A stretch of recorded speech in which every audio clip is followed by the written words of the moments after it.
Aprovado pelo Congresso, reajuste salarial e gratificação para servidores do Legislativo custarão 790 milhões somente neste ano. E você vai ver também. Operações financeiras ligadas a Daniel Vorcaro causa prejuízo milionário a fundos de aposentadoria de servidores públicos. E ainda, estudo revela que dieta cetogênica pode melhorar quadros de depressão resistente ao tratamento. Essas e outras notícias você confere agora no Redação Hit. Olá, bom dia para você. Agora são 11 horas e 30 minutos, 31 minutos agora, pelo horário de Brasília. Uma ótima quinta-feira para você que decidiu ficar bem informado no Redação Hit. Vamos agora aos destaques desta primeira edição, dia 5 de fevereiro. O reajuste nos salários de servidores da Câmara dos Deputados e do Senado Federal, aprovado pelo Congresso, tem um impacto previsto de 790 milhões de reais. O valor é maior do que a expectativa de receita de 95% dos municípios brasileiros. A votação da urgência e do mérito dos projetos de reajuste de salários dos servidores da Câmara e do Senado foi feita após um acordo fechado por líderes. As propostas foram aprovadas por deputados e senadores em votações em plenário em menos de 3 horas. Agora, os reajustes aos servidores públicos seguem para a sanção do presidente Lula. Os textos prevêem acréscimos anuais no vencimento básico dos servidores entre 2026 e 2029. No caso do Senado, vencimento básico da carreira inicial de auxiliar legislativo vai passar de R$ 3.300 para R$ 5.800 em 3 anos. Já para o nível mais alto de consultor legislativo, vai de R$ 13.700 para R$ 24.100 em 2029. A proposta ainda estabelece uma gratificação de desempenho e alinhamento estratégico que pode chegar a 100% do vencimento básico dos funcionários. De acordo com informações enviadas pelo governo federal, a lei orçamentária anual e referendadas pelo Congresso Nacional, ao final de 2025, a previsão é que os ajustes tenham impacto de R$ 592 milhões na Câmara dos Deputados e R$ 198 milhões no Senado Federal. E de acordo com dados de receitas orçamentárias municipais, em 2024, 5.271 municípios, ou 95% deles, registraram uma receita esperada abaixo do valor aprovado pelo Congresso como remuneração dos servidores. Mais de 2.600 desses municípios orçaram uma receita equivalente a até 10% do valor total que o Congresso vai gastar com os reajustes, o equivalente a 79 milhões. O Ministério Público Federal identificou indícios de um prejuízo no mínimo de R$ 5.800.000 a fundos de aposentadoria de servidores públicos em operações financeiras ligadas ao empresário Daniel Vorcaro, dono do Banco Master. As movimentações ocorreram entre 2018 e 2020. E envolvem recursos de regimes próprios de previdência social, usados por estados e municípios para pagar aposentadorias. A defesa de Daniel Vorcaro foi procurada para comentar as conclusões do Ministério Público Federal. Segundo o órgão, empresas ligadas a Vorcaro surgem de forma recorrente em operações com dinheiro da Previdência, atuando na estruturação de fundos, na intermediação das aplicações e em decisões relacionadas à destinação dos recursos públicos. O montante de R$ 5.800.000 teve origem em perícias criminais da Polícia Federal, que analisaram fundos administrados pela Foco Distribuidora de Títulos e Valores Mobiliários, empresa vinculada ao grupo de Vorcaro.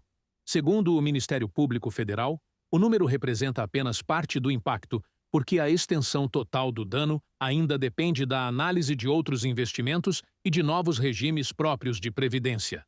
A investigação também envolve a Comissão de Valores Mobiliários, responsável pela fiscalização do mercado financeiro.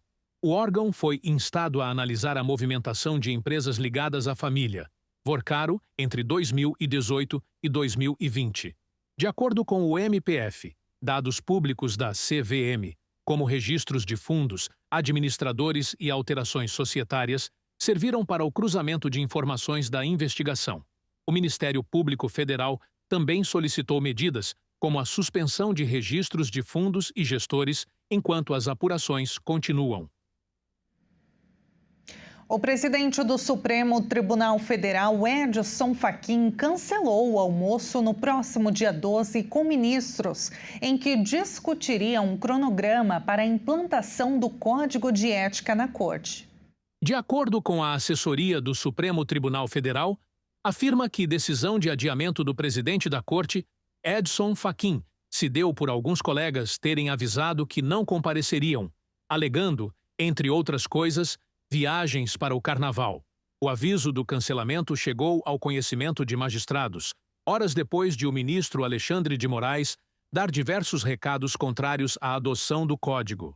A assessoria afirma ainda que a decisão de Fachin não tem relação com a postura do colega. Prova disso é que, antes mesmo das declarações de Moraes, ele já havia pedido ao cerimonial da Corte que avisasse os demais magistrados do cancelamento. As afirmações de Moraes foram feitas na sessão, na qual foi julgada uma ação que questiona regras para manifestações de juízes nas redes sociais. Ele era o relator do processo. Ao proferir seu voto, Moraes afirmou que a Constituição Federal e a Lei Orgânica da Magistratura Nacional bastam para regrar a magistratura. Fala que foi compreendida internamente como uma crítica às diretrizes defendidas por Fachin e elevadas por ele à prioridade de sua gestão. O recuo de Fachin ocorre em um momento de tensão no Supremo. Na abertura do ano judiciário, o ministro fez um discurso enfático em defesa de uma autocorreção da Corte, admitindo que o tribunal se colocou no centro das decisões do Estado e que precisava retornar ao equilíbrio institucional. A criação do Código de Ética, com a ministra Carmen Lúcia na relatoria, foi apresentada como a resposta prática para o tribunal sair da caixa e recuperar a confiança pública. O Congresso Federal, o Governo Federal, o Congresso Nacional e o Poder Judiciário lançaram o Pacto Nacional Brasil contra o Feminicídio. Essa iniciativa prevê atuação coordenada e permanente entre os três poderes, com o objetivo de prevenir a violência contra meninas e mulheres no Brasil. O pacto reconhece que a violência contra mulheres no país figura como uma crise estrutural que não pode ser enfrentada por ações isoladas. O presidente Lula participou da cerimônia de lançamento em Brasília. A luta ela só termina quando a sociedade inteira, homens e mulheres, perseguirem de forma indefinida a punição para que nunca mais um homem ouse, por causa de um prato de comida, transformar a sua companheira em sua escrava, em tratar a sua companheira como se ele fosse dono, como se ele fosse proprietário. O presidente da Câmara dos Deputados, Hugo Mota, e Edson Fachin, presidente do Supremo Tribunal Federal, também compareceram ao evento. Não tenho dúvidas, presidente, que este dia ficará marcado na história do Brasil como uma agenda feita pelo Poder Executivo, pelo Poder Legislativo e pelo Poder Judiciário, com um único objetivo, que é proteger as nossas mulheres.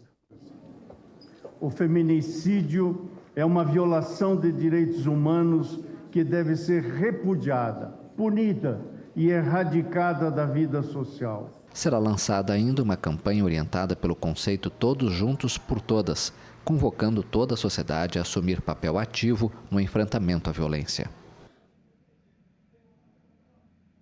E um grupo de brasileiros afetados pela tragédia de Mariana em 2015 estão em Londres para uma audiência no Tribunal Superior de Justiça britânico. Na sessão deve ser decidido o calendário do julgamento de compensação e quais documentos e provas periciais serão necessários. Marilda afirma que as pessoas estão morrendo de câncer ao descrever os impactos da tragédia ambiental de Mariana em 2015. A líder indígena de Aracruz, no Espírito Santo, está em Londres, junto com um grupo de demandantes brasileiros afetados pela tragédia. Eles vão assistir a uma audiência nesta quarta e quinta-feira no Tribunal Superior de Justiça britânico, na qual deve ser decidido o calendário do julgamento de compensação e quais documentos e provas periciais serão necessários. Completamente o que nos cabe, né? Porque o impacto foi muito grande, não só para os povos indígenas, né? Como para os povos também das regiões onde moram. Então, o que nós esperamos que for o que for justo, né? O que nos cabe realmente, porque o impacto foi muito grande, o crime foi muito grande. Em 5 de novembro de 2015, o rompimento da barragem de rejeitos da mina de ferro do Fundão, perto de Mariana, em Minas Gerais, matou 19 pessoas, arrasou várias cidades e liberou 40 milhões de metros cúbicos de resíduos de minérios tóxicos, que percorreram 650 quilômetros pelo Rio Doce até chegar ao Oceano Atlântico. A BHP era coproprietária, junto com a mineradora brasileira Vale, da empresa Samarco, dona da barragem que se rompeu. Ana Paula, que mora em Ouro Preto, perdeu o marido, Edinaldo, na tragédia. O sofrimento que foi a perda, né? Que rompeu a nossa vida, interrompeu sonhos, até paralisou a nossa vida, porque durante esses 10 anos estamos correndo atrás de justiça. A primeira etapa foi feita, né? Que a BHP já foi condenada, já foi um alívio para a gente, mas durante esses 10 anos a nossa vida foi parada. A questão das indenizações por perdas e danos para os mais de 600 mil demandantes registrados deverá agora ser objeto deste segundo julgamento. Menos de 15% do município de Colatina, do cidadão, recebeu alguma indenização. Portanto, falta aí seus 80%, 90% para receber esse direito e restituir um pouco deste crime ambiental. Em 2015, a BHP tinha 2 sedes, uma delas em Londres, o que explica o julgamento na capital britânica. Desde o início do julgamento, a mineradora australiana negou ser contaminadora direta. Em 2024, a Justiça brasileira absolveu as empresas porque considerou que as provas analisadas não eram determinantes para estabelecer sua responsabilidade. Os demandantes recorreram, então, à Justiça britânica. Representantes do Irã e Estados Unidos vão se reunir nesta sexta-feira em meio a uma forte tensão entre esses dois inimigos, por causa da repressão às manifestações antigovernamentais iranianas e também da resistência de Teherã em alcançar um acordo sobre seu programa nuclear. O Irã e os Estados Unidos vão se reunir em Omã, anunciaram os dois países. O presidente americano Donald Trump aumentou significativamente a presença militar dos Estados Unidos na região e se recusou a descartar novas ações militares, ao mesmo tempo em que intensificou a pressão sobre o Ayatollah Ali Khamenei em uma entrevista à NBC News com Tom Llamas. Eu diria que ele deveria estar muito preocupado, sim, deveria estar. Como você sabe, eles estão negociando conosco. O Irã será representado nas negociações pelo ministro das Relações Exteriores, Abbas Araghchi, e os Estados Unidos pelo enviado de Trump para o Oriente Médio, Steve Witkoff, informaram a Casa Branca e a presidência iraniana.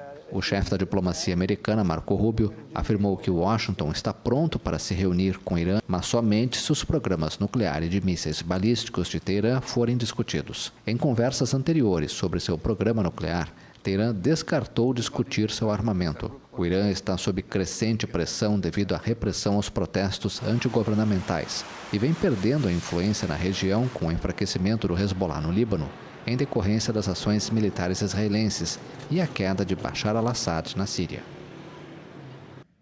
E veja a seguir, consulta ao abono salarial de 2026 já está liberado. E agora na sua tela, praia de Candeias, Pernambuco, 27 graus. O Redação Hit volta já já.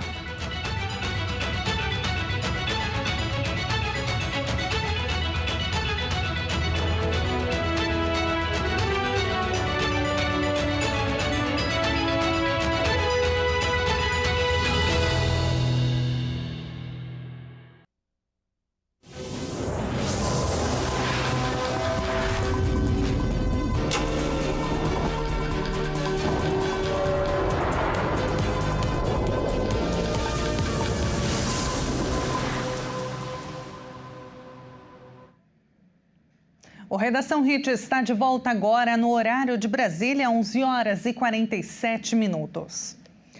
A Polícia Civil confirmou a causa do acidente aéreo que matou um arquiteto chinês, 2 cineastas e o piloto em setembro do ano passado no Pantanal Sul-Mato-Grossense.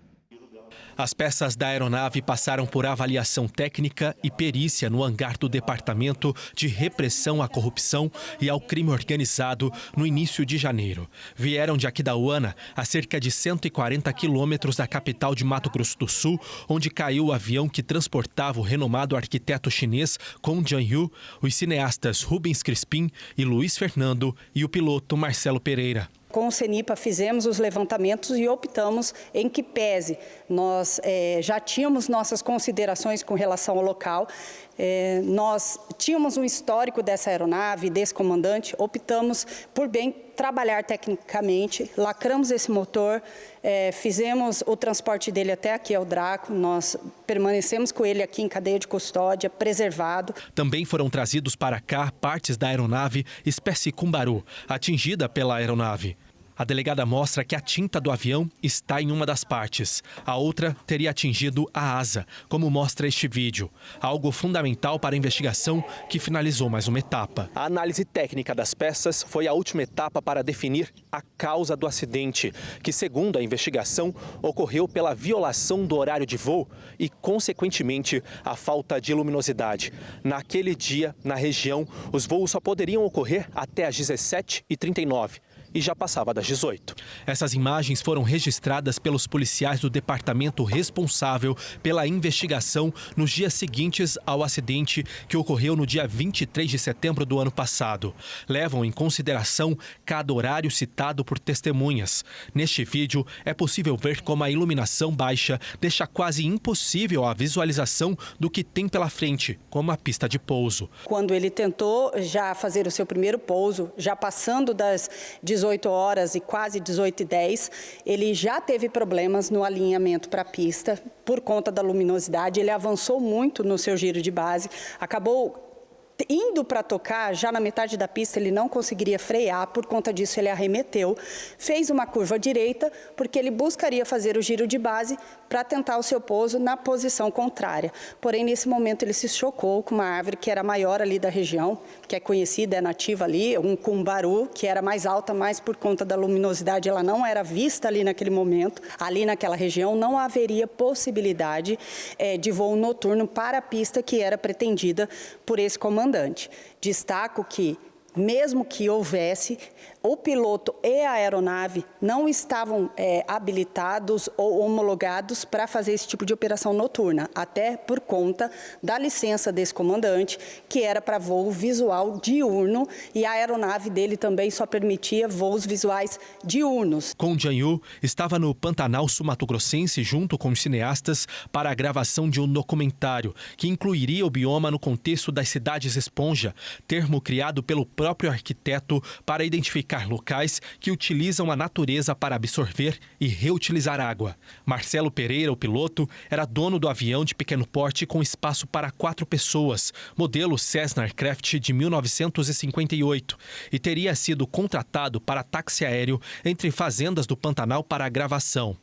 Aquela já era a terceira viagem do dia quando a aeronave caiu e pegou fogo, matando todos os ocupantes. A Polícia Civil ainda deve ouvir mais pessoas. As regras aeronáuticas, elas não estão aí para ser discutidas. Elas têm um motivo de estar aí para que as operações sejam seguras. Então, não cabe ao aviador discutir, mas sim cumpri-las, porque é isso que mantém a segurança de voo. Foi liberada hoje a consulta de valores do abono salarial PIS/PASEP 2026, referente ao ano base 2024. O valor do benefício varia de acordo com a quantidade de meses trabalhados. O Ministério do Trabalho e Emprego já liberou a consulta de valores do abono salarial de 2026, ano base 2024. A estimativa é de que cerca de 25.400.000 trabalhadores recebam o PIS/PASEP neste ano, totalizando um valor de 32 bilhões de reais. Os valores devem ficar disponíveis para saque até o encerramento do calendário, em 29 de dezembro de 2026. O abono salarial é pago a profissionais da iniciativa privada e a servidores públicos, que trabalharam formalmente por no mínimo 30 dias no ano base de 2024, com uma remuneração de até R$ 2.766. Além disso, é necessário estar inscrito no programa há pelo menos 5 anos e ter os dados corretos na Relação Anual de Informações Sociais ou no ESO Social, enviados pelo empregador. As informações podem ser consultadas no aplicativo da Carteira de Trabalho Digital ou no portal gov.br na plataforma. É possível verificar informações como o valor do benefício, o banco responsável pelo pagamento e a data específica do depósito. O pagamento começa a partir de 16 de fevereiro de forma escalonada, de acordo com o mês de nascimento do beneficiário. O valor do abono salarial varia de R$ 136 a R$ 1.621, de acordo com a quantidade de meses trabalhados durante o ano base. Um estudo do Reino Unido revelou que a chamada dieta cetogênica pode melhorar quadros de depressão resistente ao tratamento. O regime alimentar consiste em reduzir o consumo de carboidratos e aumentar a ingestão de gordura e proteínas. A pesquisa publicada na revista científica JAMA Psychiatry mostrou que a adoção da dieta cetogênica pode contribuir e melhorar os quadros de depressão resistente ao tratamento, ou seja, quando os sintomas persistem mesmo após o uso de 2 tipos de antidepressivos diferentes. A dieta cetogênica consiste basicamente em reduzir o consumo de carboidratos e aumentar a ingestão de gordura e proteínas. Ela é considerada um regime bastante restritivo, com somente de 5 a 10% das calorias vindas dos carboidratos. Em geral, essas dietas com restrição de carboidratos são indicadas para o controle de diabetes tipo 2, a redução de gordura corporal em obesidade, o tratamento de epilepsia e distúrbios neurológicos, em pacientes com doenças autoimunes, para mulheres na menopausa e pacientes com síndrome fúngica ou disfunções no aparelho digestivo. Mas os pesquisadores do novo estudo mostraram que ela também pode ser uma aliada para alguns quadros de depressão. Uma pesquisadora da Universidade de Oxford, no Reino Unido, e uma das autoras do estudo, explica que a dieta pode auxiliar em alguns tipos de tratamentos, mas que não é uma cura e nem substitui as terapias existentes. Os resultados apontam uma diminuição no nível da gravidade da depressão. Apesar dos resultados positivos, o grupo ainda desconhece qual seria o princípio ou mecanismo específico da dieta que contribui para essa melhora nos quadros depressivos. E vamos agora ver o tempo na capital paulista, abrir a nossa câmera do alto do prédio da Rede TV, 24 graus nesse momento. O sol está tentando ali brilhar no meio das nuvens. Muito obrigada pela sua companhia nesta quinta-feira. Um excelente dia para você. Nos encontramos novamente amanhã às 11h30 em ponto ao vivo. Te espero.